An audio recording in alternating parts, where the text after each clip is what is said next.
Assalamualaikum warahmatullahi wabarakatuh. Waalaikumsalam. Alhamdulillah, alhamdulillahilladzi amata wa ahya wa mana'a wa a'ta wa arsyada wa hada wa adhaka wa abaka. Asyhadu an la ilaha illallah wahdahu la syarika lah. Nukabbiruhu takbira wa nashkuruhu syukra. Wa asyhadu anna Muhammadan abduhu wa rasuluh basyira wa nadhira wa da'in ilallahi bi'idni wa sirajan munira. Wa nusalli wa nusallimu ala rasulillah wa ala alihi wa ashabihi wa atba'ihi min ahli sidqi wal wafa. Allahumma inna nas'aluka ilman nafi'a wa na'udzubika min ilmin la yanfa'. Subhanaka la ilma lana illa ma 'allamtana innaka antal alimul hakim wa tub 'alaina innaka antat tawwabur rahim. Amma ba'du, para asatidzah wa ustadzat, Bapak Ibu sekalian rahimakumullah. Alhamdulillah, pada kesempatan ini kita bisa dipertemukan dalam sebuah majelis yang mudah-mudahan selalu mendapatkan limpahan barokah dari Allah Subhanahu wa taala. Materi ini berjudul Muraqabatullah, yang mana materi ini berat ya. Bukan berat dalam hal penyampaian, tapi konsekuensinya ataupun aplikasinya. Bukan semata-mata pelajaran yang kita baca atau yang kita dengarkan, tetapi ini adalah merupakan taklimat ataupun himbauan dan koror ya, ataupun hal yang perlu untuk kita tunafat ataupun yang kita laksanakan bersama-sama sebagai konsekuensi keimanan kita kepada Allah Subhanahu wa taala. Jadi kita dalam kesempatan singkat ini mari kita bersama-sama mentadaburi ayat-ayat tentang pengawasan Allah Subhanahu wa taala. Mudah-mudahan bisa menambah keimanan kita dan meningkatkan rasa khasyah kita, rasa takut kita kepada Allah Subhanahu wa taala. Sebelum kita lanjutkan, mari kita bersama menelaah kembali tentang pengertian muraqabah. Al-muraqabah, banyak definisi yang disampaikan oleh para ulama. Di antaranya yang saya sebutkan di sini adalah makna al-muraqabah ya istidamatu ilmil abdi bitila'ir rabbi alaihi fi jami'i ahwalihi. Itu definisi dari ulama yang ahli di bidang ta'rifat ya, atau pengertian-pengertian. Abdul Qadir Al-Jurjani boleh mengatakan bahwa yang dimaksud al-muraqabah itu adalah ia istidamatu ilmil abdi, seorang hamba yang berusaha selalu untuk mengetahui bitila'ir rabbi alaihi, dengan pandangan Allah Subhanahu wa taala terhadapnya fi jami'i ahwalihi, pada semua kondisinya. Sedangkan Ibnu Qayyim Al-Jauziyah rahimahullah mengatakan bahwa al-muraqabah itu adalah dawamu ilmil abdi wa tayakkunihi bitila'il haqqi subhanahu wa ta'ala ala zahirihi wa batinih. Muraqabah itu adalah keberlangsungan ilmu seorang hamba dan keyakinannya bahwa Allah Subhanahu wa ta'ala melihatnya dalam urusan yang zahir ataupun yang batin, dalam semua kondisi, baik dalam keadaan sendiri apalagi dalam keadaan terang-terangan, kita merasa selalu diawasi oleh Allah Subhanahu wa taala. Menurut Imam Al-Ghazali, bahwa perkataan muraqabah itu sama artinya atau identik dengan makna ihsan. Ihsan sudah sama-sama kita pahami bersama ya.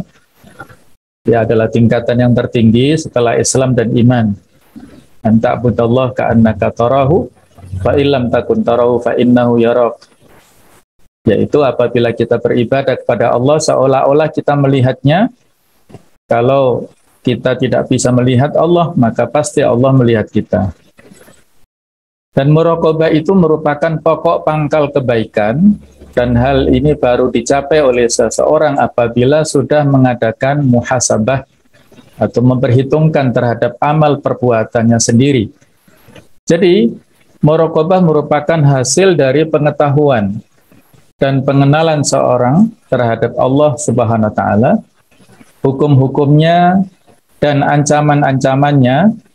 Apabila sikap muraqabah ini telah berakar kuat dalam jiwa seseorang, maka seluruh budi pekertinya akan menjadi baik, sehingga selamatlah ia dari bencana akhirat, dan di dunia ini ia menjadi orang yang betul-betul beriman. Ia akan mendapatkan kebahagiaan dunia dan akhirat insya Allah. Nah, kalau kita lihat pendapat dari sebagian ulama, diantaranya Dr. Maulana Syekhul Wan itu menyebutkan bahwa muraqabah itu adalah salah satu jalan yang bisa mengantarkan seseorang kepada ketakwaan. Ada yang disebut dengan al-mu'ahadah, yang dalam bahasa teori modern mungkin bisa diartikan adalah dedikasi.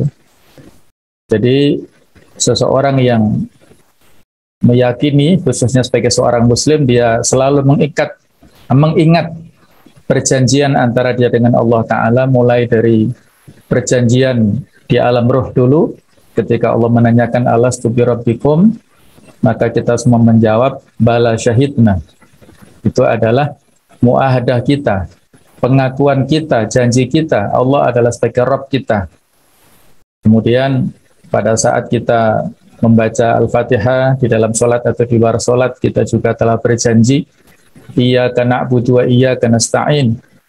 Itu adalah merupakan muahadah kita, perjanjian kita kepada Allah Ta'ala. Dua kalimat syahadat itu adalah, di antara arti syahadah adalah al-ahdu, dan juga khususnya kita para aktivis yang juga harus memiliki dan selalu mengingat dedikasi kita sebagai seorang da'i. Kemudian muhasabah adalah evaluasi, selalu introspeksi terhadap diri kita, mempertimbangkan dan terus-menerus mengevaluasi, menimbang-nimbang amal-amal kita semuanya. Juga adalah mujahadah, yang bisa kita artikan optimalisasi, kita bersungguh-sungguh untuk melakukan yang terbaik dari potensi-potensi yang kita miliki. Bermujahadah, khususnya kita mengendalikan diri sendiri, ya. Mujahidun li nafsihi. Nah, kemudian tema kita adalah muraqabah, yaitu kontrol. Kita merasa selalu diawasi oleh Allah Ta'ala. Dan yang terakhir adalah al-mu'aqabah, yang mana ini adalah merupakan konsekuensi dari perilaku kita. Barangkali kita pernah lalai, pernah lupa, maka kita berikan iqab, sanksi kepada diri sendiri untuk menunaikan kebaikan-kebaikan, ya, ataupun mengganti amal-amal buruk dengan amal-amal kebaikan. Wa'at bi sayyi'atal hasanata tamhuha. Nah, jenis-jenis muraqabah, bahwa para ulama menyebutkan muraqabah itu ada yang kita lakukan sebelum beramal. Di al-muraqabatu qabla al-amal. Caranya adalah dengan ikhlas. Jadi sebelum kita melaksanakan aktivitas, baik itu ibadah mahdho ataupun ghairu mahdho, mari kita tata niat terlebih dahulu. Ada salah seorang ulama, Al-Hasan rahimahullah, mengatakan, rahimallahu abdan waqafa inda hammihi fa in kana lillahi madha wa in kana li ghairihi ta'akhkhara. Semoga Allah memberikan rahmat kepada seorang hamba yang mana dia berhenti pada saat dia hendak untuk melakukan suatu aktivitas. Kalau aktivitasnya itu ikhlas karena Allah Ta'ala, madha, maka dia teruskan langkahnya. Wa in kana li ghairihi, kalau dia niatkan bukan untuk Allah, ta'akhara, maka dia tunda terlebih dahulu, ya, dia mundur dulu untuk menata niatnya kembali. Oleh karena itulah kita diajarkan untuk berdoa dalam setiap mau melaksanakan aktivitas, khususnya pada saat kita mau keluar rumah, kita membaca Bismillahi tawakkaltu 'alallah la haula wala quwata illa billah, itu dalam rangka untuk menata niat kita bahwasanya kita keluar rumah itu adalah dalam rangka bingkai ibadah karena Allah Ta'ala, baik itu ibadah secara mahdhah, ya, kalau kita mau berangkat ke tempat-tempat ibadah ataupun melaksanakan aktivitas ibadah khusus, ya, ibadah hablum minallah, ataupun ibadah sosial yang itu adalah juga bernilai ibadah, mendapatkan pahala. Jadi kita ikhlaskan seluruh niat kita dalam rangka untuk mendapatkan ridho dan barokah dari Allah Subhanahu wa taala. Kemudian yang berikutnya adalah kita bermuraqabah, selalu merasa diawasi Allah Ta'ala pada saat kita beramal, yaitu dengan itqan, dengan profesional. Ada konsekuensi yang harus kita tunaikan. Jaudatul ada, menunaikan amal-amal kita dengan semaksimal mungkin, walaupun pada aktivitas kita tidak dilihat oleh atasan kita ataupun oleh PJ di atas kita, oleh ketua grup ataupun oleh orang yang menjadi supervisor kita, tetapi Allah Ta'ala maha memantau, maha melihat semua yang kita lakukan. Kemudian yang berikutnya adalah muraqabah ba'dal amal. Kita memiliki perasaan selalu diawasi Allah Ta'ala walaupun setelah beramal, yaitu kita landasi, tidak boleh kita hilangkan perasaan khauf dan roja, rasa kecemasan dan harapan. Barangkali di antara ayat yang bisa kita tadaburi tentang ini adalah bagaimana Nabi Ibrahim alaihissalam bersama putranya Ibrahim alaihissalam pada saat selesai membangun Ka'bah, atau khususnya adalah pondasinya, di surat Al-Baqarah 127, 128. Wa idh yarfa'u Ibrahimul qawa'ida minal baiti wa Ismail. Ingatlah ketika Ibrahim meninggikan pondasi Ka'bah bersama dengan putranya Ismail. Rabbana taqabbal minna. Beliau berdoa, ya Allah, terimalah apa yang telah kita lakukan. Innaka antas samiul alim. Sesungguhnya Engkau adalah Zat yang Maha mendengar lagi Maha mengetahui. Rabbana waj'alna muslimaini laka wa min dzurriyyatina ummatan muslimatan lak.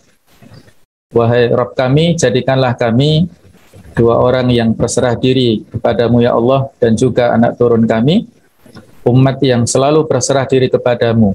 Wa arina manasikana, dan tunjukkanlah kepada kami bagaimana cara kami beribadah, terutama adalah dalam ini manasik, prosesi ibadah haji. Wa tub alaina, dan terimalah taubat kami. Innaka antat tawwabur rahim. Sesungguhnya Engkau adalah Zat yang Maha penerima taubat lagi Maha penyayang.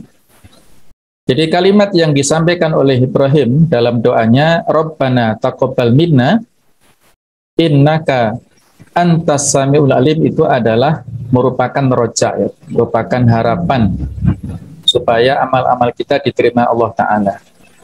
Dan penggalan doa beliau, wa tub alaina innaka antat tawwabur rahim, itu adalah merupakan ungkapan khauf. Jangan-jangan dalam hal melaksanakan aktivitas ibadah tadi, kewajiban tadi, kita banyak melakukan kekhilafan, kesalahan, maka kita mohon ampun kepada Allah, kita bertobat. Itulah sehingga kenapa kita selesai salam, ya, dalam setiap sholat langsung kita beristighfar, astagfirullah, astagfirullah, astagfirullah, itu dalam rangka untuk mohon ampun, ada perasaan khauf. Jangan-jangan sholat kita ada ngelamunnya ataupun tidak sesuai, ya, tidak maksimal dalam melaksanakan rukun-rukunnya, maka kita mohon ampun kepada Allah Ta'ala. Jadi inilah muraqabah ba'dal amal. Ada juga al-muraqabah binta ta'ah, yaitu kita bermuraqabah dalam melaksanakan ketaatan, yaitu dengan ihsan yang sudah kita singgung tadi. kita profesional dalam hal ketaatan, dalam hal ibadah mahdhah khususnya. Ada sebagian ulama mengatakan bahwa ibadah ini yang paling utama, yang paling tinggi adalah kita beribadah dengan landasan syauq wa thalab, yaitu kita landasannya adalah kerinduan dan juga thalab adalah keinginan ataupun permintaan, ya. Fa in ta'adzara abata ibadata khaufin wa rahbin. Kalau kita susah untuk mencapai derajat itu, maka kita beribadah dengan landasan rasa takut dan kecemasan ini. Kemudian yang berikutnya adalah al-muraqabah intal mubah, ataupun muraqabah pada saat dalam hal-hal yang mubah. Artinya dalam hal ini kita memperhatikan adab-adab. Hal-hal yang mubah ini boleh kita lakukan, boleh kita tinggalkan, tapi kalau berlebihan, maka itu akan menyebabkan israf ataupun kita melakukan hal-hal yang mubadzir. Maka dalam hal ini kita perhatikan adab-adab. Kita makan itu mubah, boleh makan 3 kali, 2 kali dalam sehari boleh. Tapi kalau kita penuhi adab-adabnya dan itu adalah wasilah, sarana untuk memperkuat kita dalam hal ibadah mahdhah, maka makannya kita itu menjadi pahala atau berpahala kepada kita. Begitu pula kita tidur, ya, itu juga mubah. Tapi kalau kita tidurnya sebagai wasilah untuk memperkuat ibadah, maka itu menjadi berpahala, dan semuanya harus kita barengi dengan adab-adab masing-masing. Yang berikutnya adalah muraqabah dalam kemaksiatan. Artinya adalah kita menjauhinya, dan pada saat kita selesai melakukannya misalnya, maka kita bertaubat. Walladzina idza fa'alu fahishatan aw dzalamu anfusahum dzakarullah fastaghfiru lidzunubihim ila akhirih. Berikutnya ada nasihat yang menjadi hikmah pelajaran bagi kita semuanya, ya. Qif 'alaika syuhud arba'ah. Berhenti pada saat kita melakukan aktivitas tadi, ya, mau melaksanakan segala sesuatu yang kita inginkan, nah, coba kita perhitungkan dulu. Karena ada 4 saksi yang tidak bisa kita hindari. Asyahidul awal, saksi pertama adalah al-ardu, bumi yang kita pijak. Di surat Az-Zalzalah, ayat surat yang kita baca, ya, sering sekali kita baca, ayat yang keempat, yauma idzin tuhadditsu akhbaraha. Pada hari kiamat nanti, bumi itu akan memberitakan kabar-kabarnya, menceritakan kabar-kabar informasinya apa saja. Ada suatu hadis yang menjadi penjelas dari ayat ini. Kata Nabi SAW, inna akhbaraha antashhada ala kulli abdin wa amatin bima amila ala dhahriha. Berita-berita yang disampaikan oleh bumi itu adalah pada saat dia bersaksi kepada setiap hamba ataupun hamba laki-laki ataupun perempuan. Kalau kita baca ummah juga bisa, ya, kepada setiap orang bima amila ala dhahriha, dengan apapun yang dikerjakan oleh manusia ini di atasnya.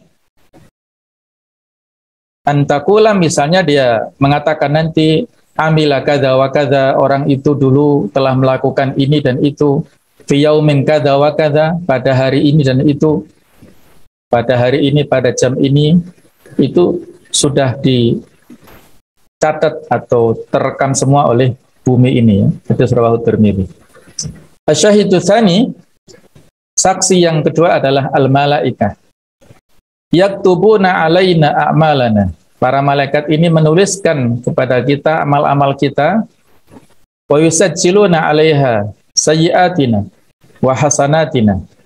Dan para malaikat menuliskan juga keburukan-keburukan dan kebaikan-kebaikan kita semuanya.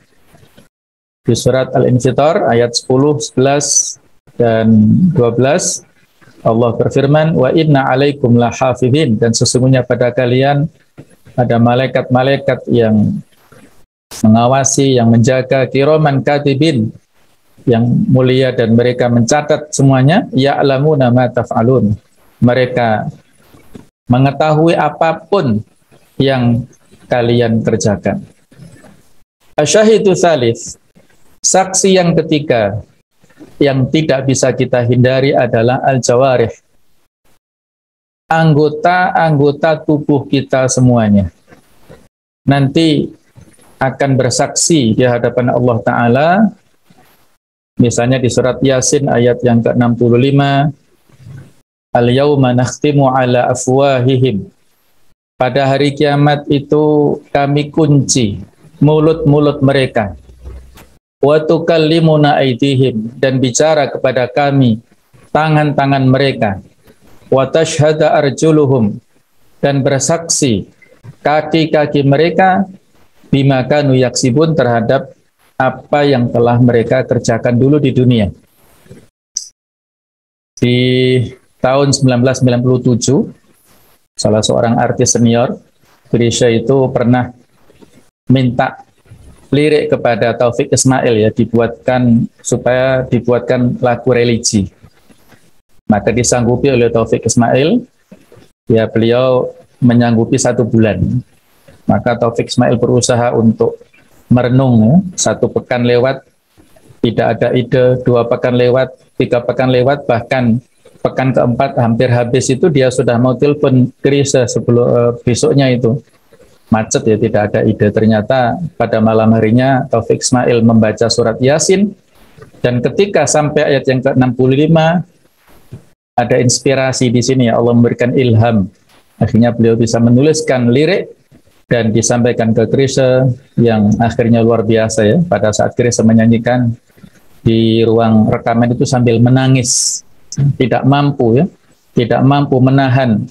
Ada energi yang sangat kuat dari lirik-liriknya itu. Beliau belum tahu, ternyata setelah bertanya ke Taufik Ismail, itu adalah diilhami dari surat Yasin ayat 65 ini.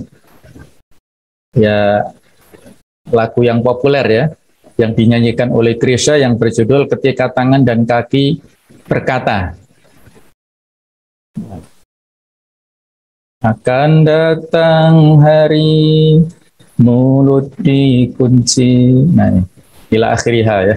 Bisa diteruskan sendiri, ya. Masya Allah, Masya Allah. Masya Allah. Silakan diteruskan nanti. Ya, itulah inspirasi dari ayat ini, ya, ayat 65 dari surat Yasin.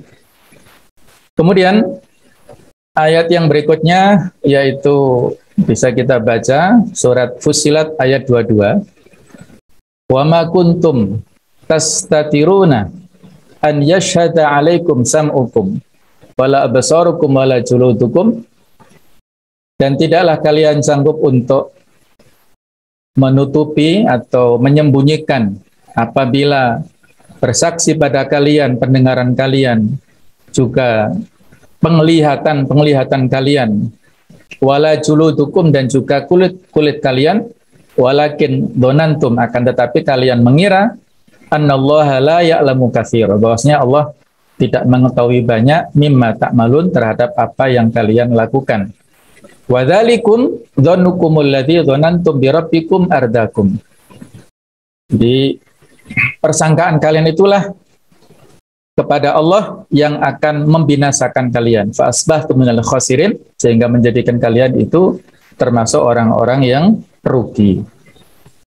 Asyahidur rabi, saksi yang keempat dan yang paling utama, al-wahidul ahad rabbus syuhud, Allah zat satu-satunya pemilik ataupun yang mampu, ya, dari sekian banyak saksi-saksi yang lain. Allah adalah rabbus syuhud, sebagai Rabb semua saksi yang sebelumnya ini. Innahul wahid al-ma'bud, sesungguhnya Allah adalah satu-satunya zat yang kita ibadahi. Di surat Fussilat 53 Allah berfirman, awalam yakfi bi rabbika annahu ala kulli syai'in syahid. Tidakkah cukup Allah bahwasanya Allah adalah atas segala sesuatu itu maha menyaksikan. Kemudian kita diingatkan oleh hadis Nabawi, ini adalah akibat kita tidak bermuraqabah. Kita dilarang untuk melanggar hal-hal yang diharamkan Allah khususnya adalah pada saat kita berada sendirian.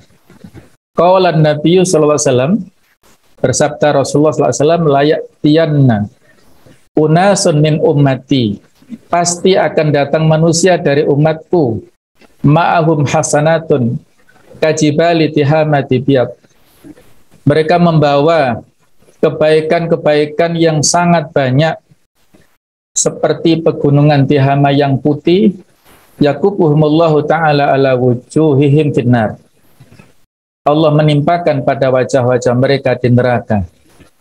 Maka qala Sauban bertanya, sifhum lana ya Rasulullah, mohon supaya disifati siapa mereka ya Rasulullah. Wa jallihim lana, terangkanlah bagaimana performa mereka, tentang mereka ini bagaimana ya Rasulullah, siapa? Faqala, maka beliau menjawab, yusalluna kama tusallun, mereka itu adalah solat seperti kalian solat. Wa yasumuna kama tasumun, mereka juga puasa sebagaimana kalian puasa. Walahum wirdun minal lail, mereka juga punya wirid di malam hari.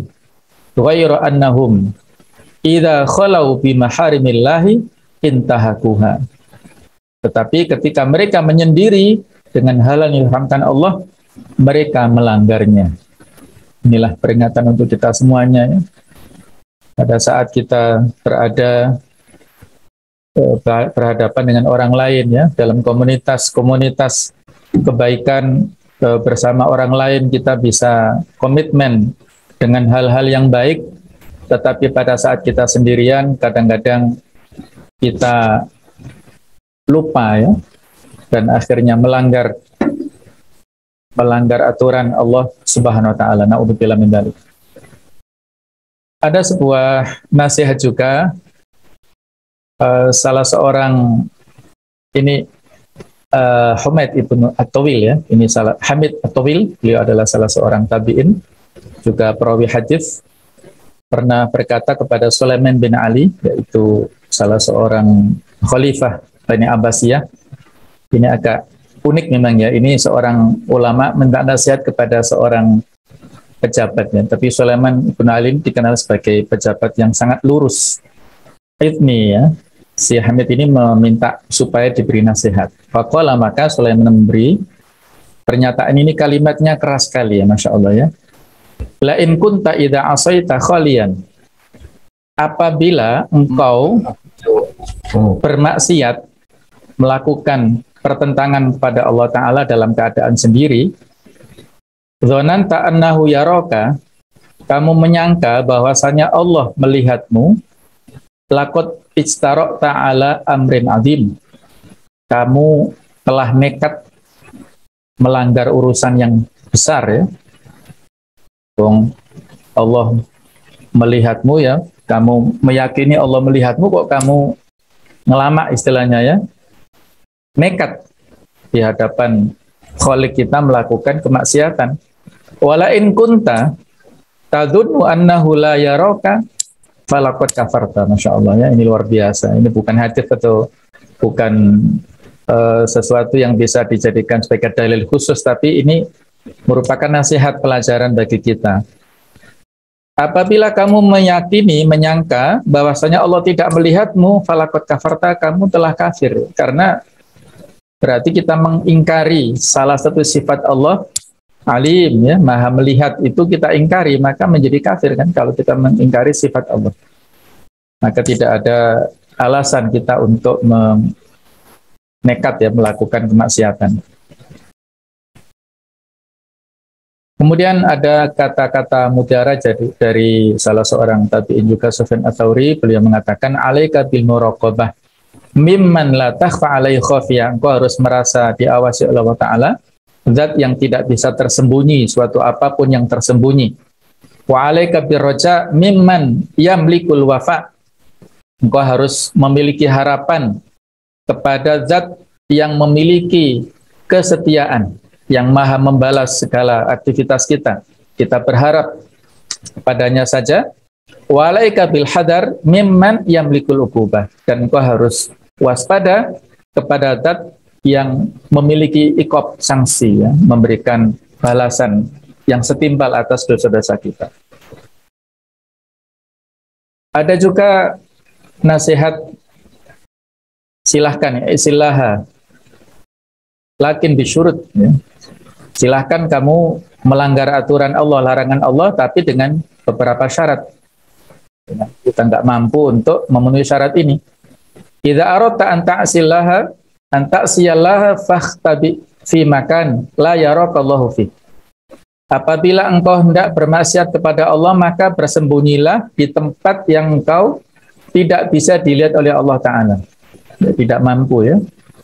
Pada kisah santri yang disukai oleh kiainya itu, kemudian ada kecemburuan dari santri lainnya, akhirnya Pak Kiai menguji pada 3 orang santri, salah satunya dia itu.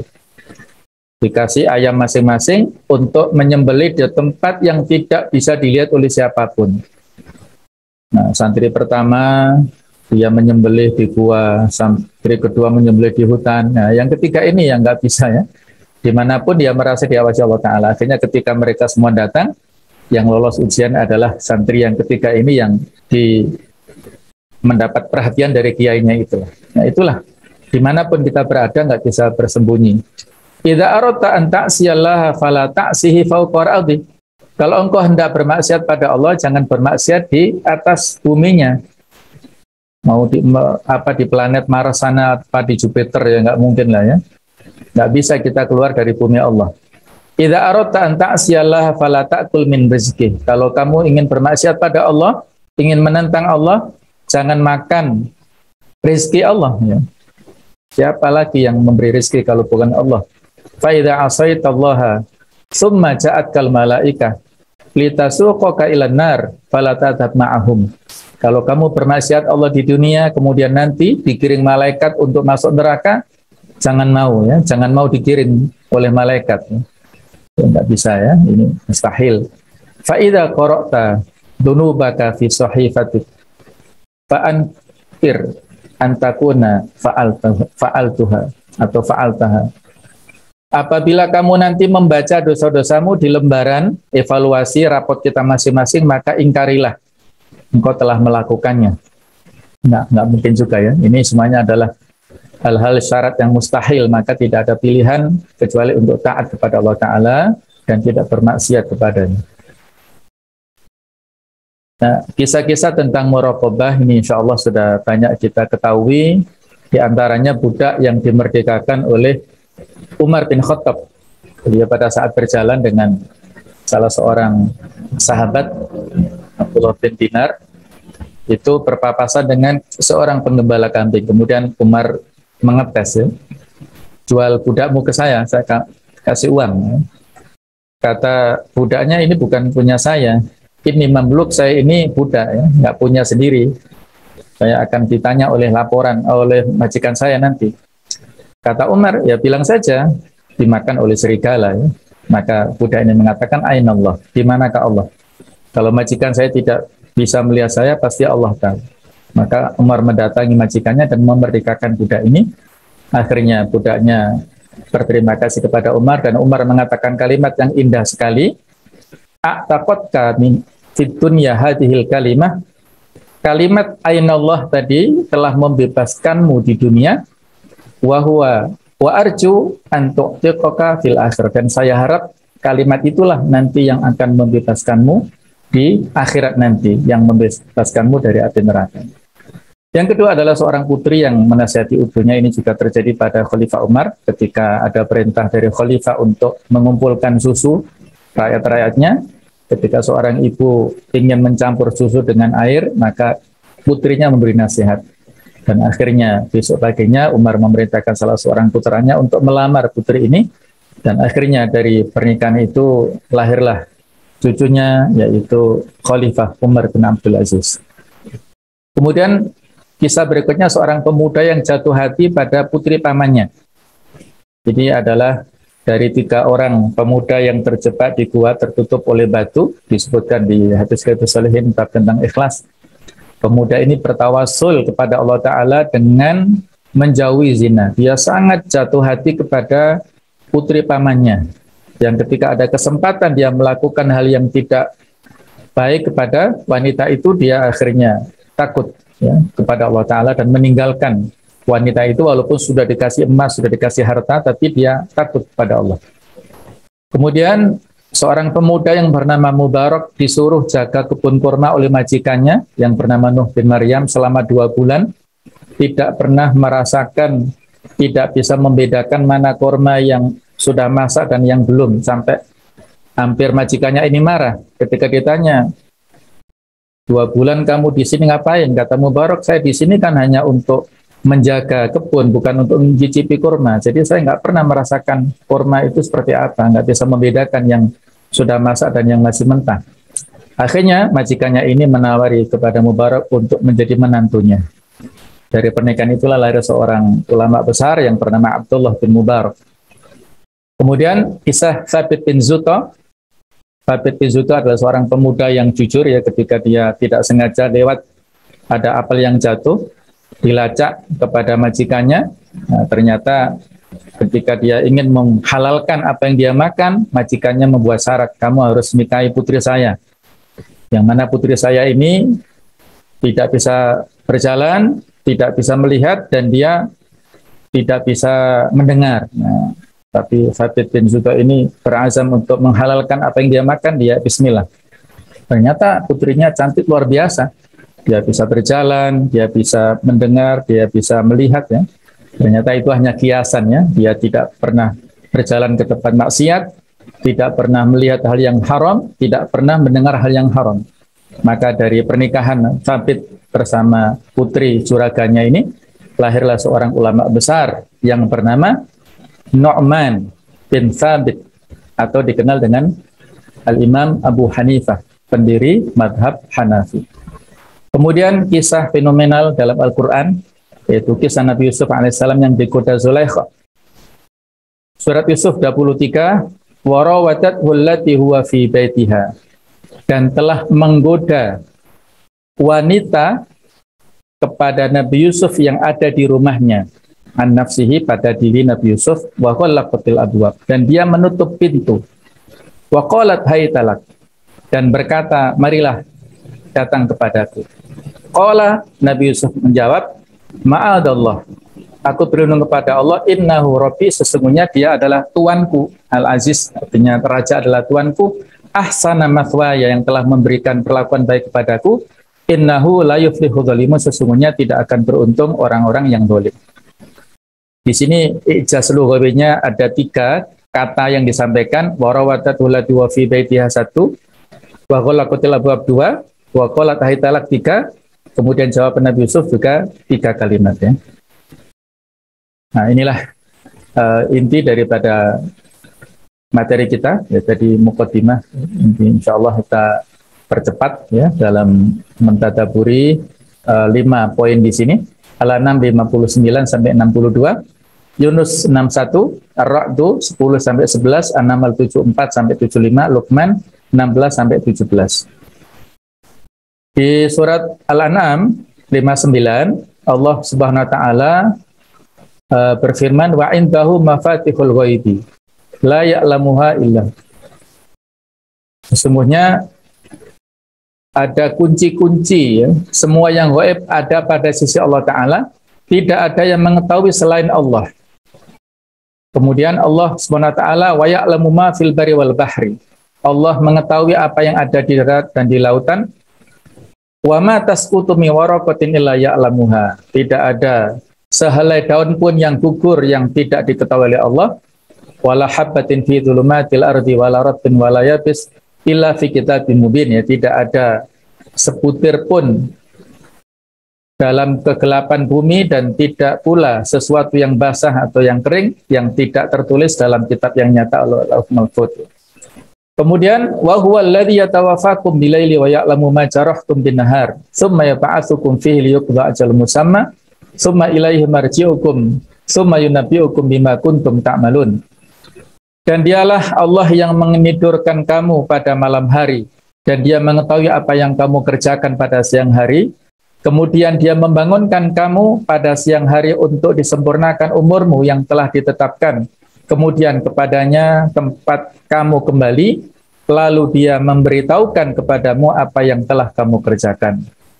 Ayat yang ketiga, wa huwal qahiru fawqa ibadihi wa yursilu 'alaikum hafadzatan hatta idza jaa ahadakumul maut tawaffatu rusuluna wa hum la yufarritun.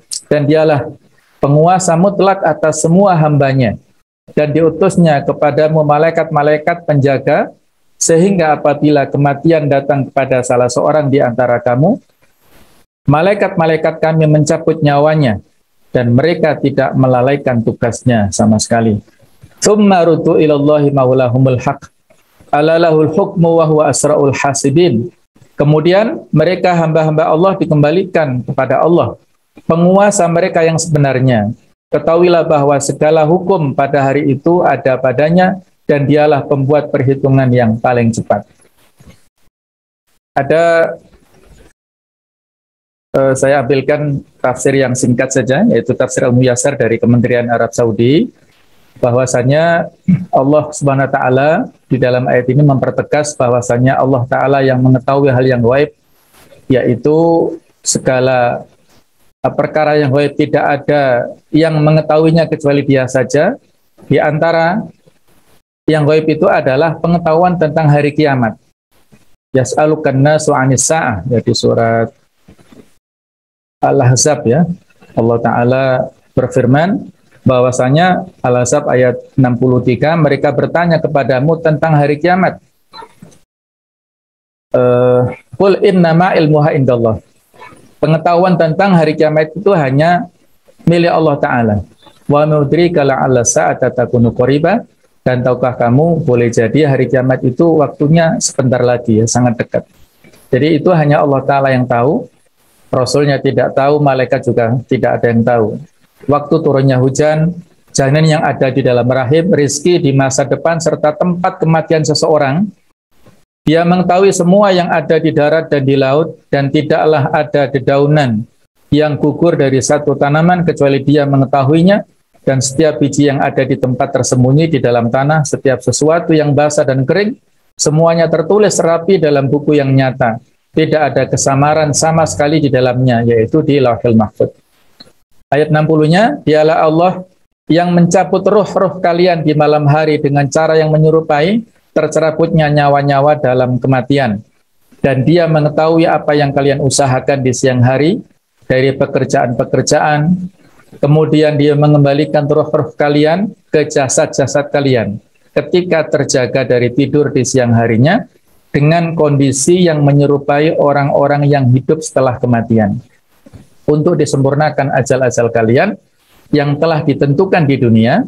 Kemudian kepada Allah lah tempat kembali kalian setelah dibangkitkan dari kubur-kubur kalian dalam keadaan hidup, dan Dia mengabarkan. Ini bisa kita baca di surat Az-Zumar ayat 42, yaitu tentang tercabutnya atau seolah-olah ya tercabutnya roh ya. Allahu yatawaffal anfusa hina mautiha. Allah mematikan jiwa pada saat kematiannya.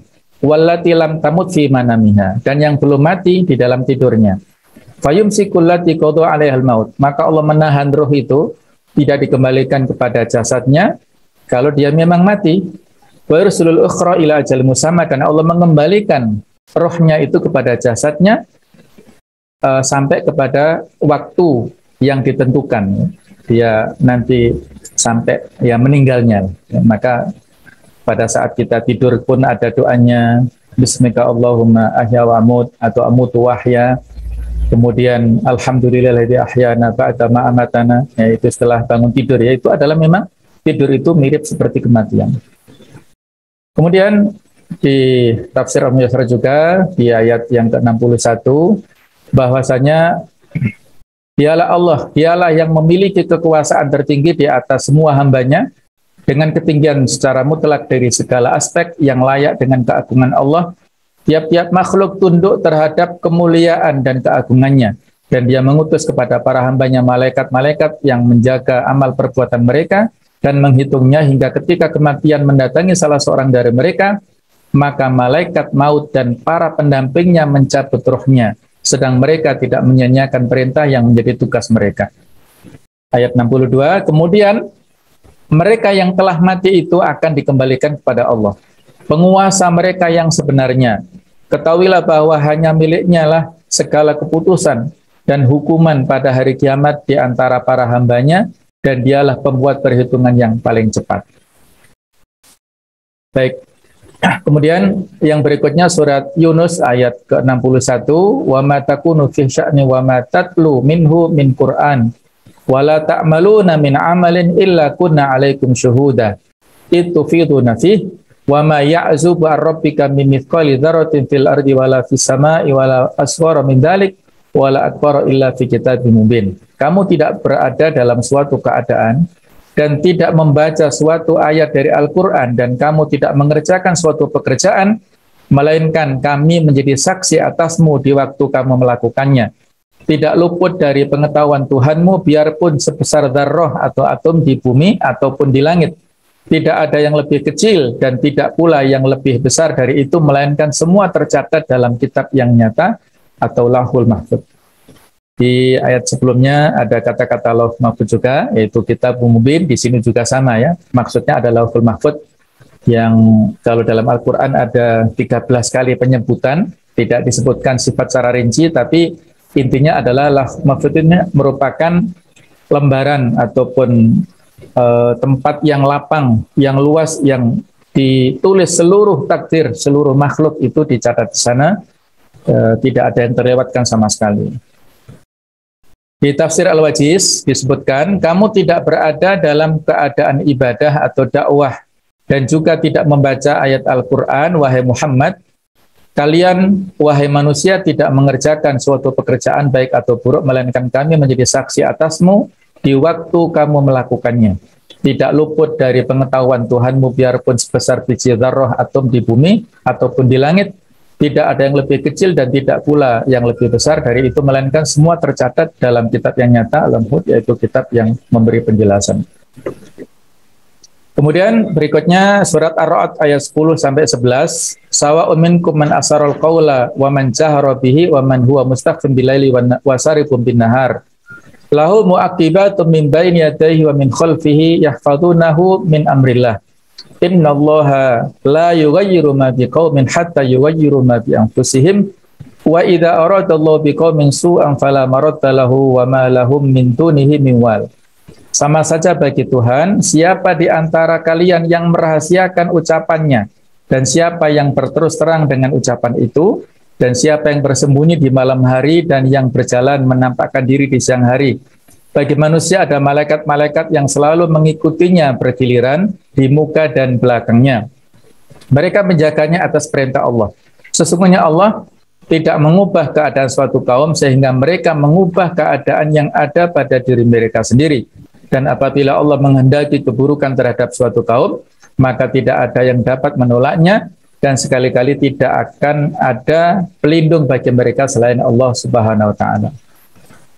Di tafsir Kementerian Agama disebutkan, karena dia mengetahui yang ghaib dan yang nyata, maka sama saja bagi Allah, siapa di antaramu yang mencoba merahasiakan ucapannya, sehingga tidak diketahui orang lain, dan siapa yang berterus terang dengan ucapannya, dan sama mudahnya bagi Allah untuk tahu siapa di antara kamu yang bersembunyi pada malam hari, sehingga tidak diketahui orang lain, dan yang berjalan pada siang hari sehingga disaksikan orang lain. Tidak saja mengetahui sesuatu yang tersembunyi di malam hari dan yang tampak di siang hari, Allah melalui malaikatnya juga mengawasinya dengan cermat dan teliti. Baginya, yakni bagi manusia, ada malaikat-malaikat yang selalu menjaga dan mengawasinya secara bergiliran dari depan dan dari belakangnya.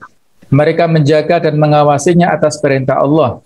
Sesungguhnya Allah yang Maha Kuasa tidak akan mengubah keadaan satu kaum dari suatu kondisi ke kondisi yang lain sebelum mereka merubah keadaan diri menyangkut sikap mental dan pemikiran mereka sendiri. Dan apabila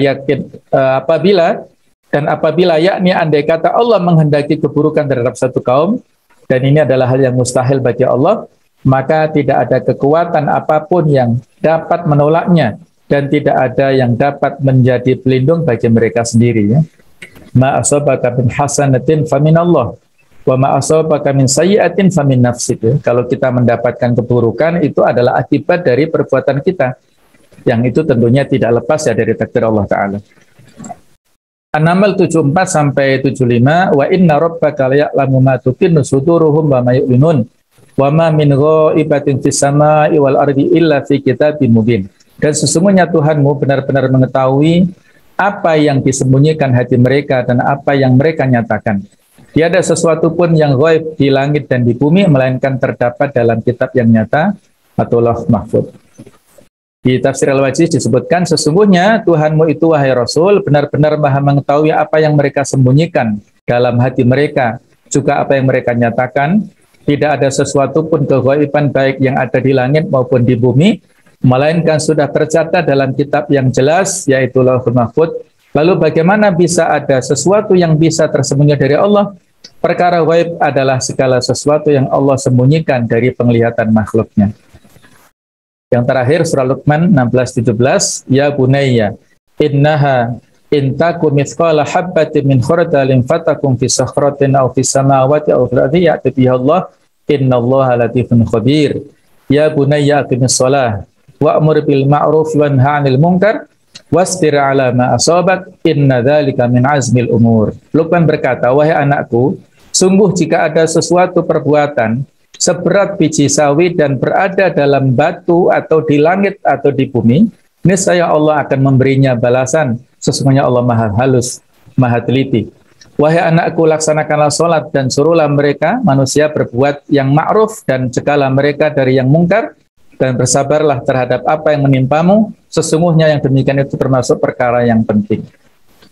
Di tafsir As-Sa'di disebutkan, wahai anakku, sesungguhnya jika ada satu perbuatan seberat biji sawi yang merupakan biji yang paling kecil dan paling hina dan berada dalam batu di tengah-tengahnya atau di langit atau di dalam bumi, maksudnya di dalam salah satu penjurunya, niscaya Allah akan membalasnya karena betapa sangat luasnya pengetahuan Allah, kesempurnaan ilmunya dan kesempurnaan kekuasaannya. Maka dari itu Allah berfirman, sesungguhnya Allah maha luas lagi maha mengetahui. Maksudnya halus dalam ilmu dan pengetahuannya sehingga dia mengetahui segala hal yang tersembunyi, rahasia daratan dan lautan. Maksudnya adalah himbauan untuk bermuraqabah, mawas diri kepada Allah dan beramal melakukan ketaatan kepadanya semampu mungkin, sedikit atau banyak. Ini tambahannya adalah buah dari muraqabah. Kita percepat. Yang pertama, dengan kita merasa terawasi Allah Ta'ala, maka kita akan mengetahui aib kita, kekurangan-kekurangan dan kelemahan diri kita, serta berupaya sekuat tenaga meminimalisir atau bahkan menghilangkannya.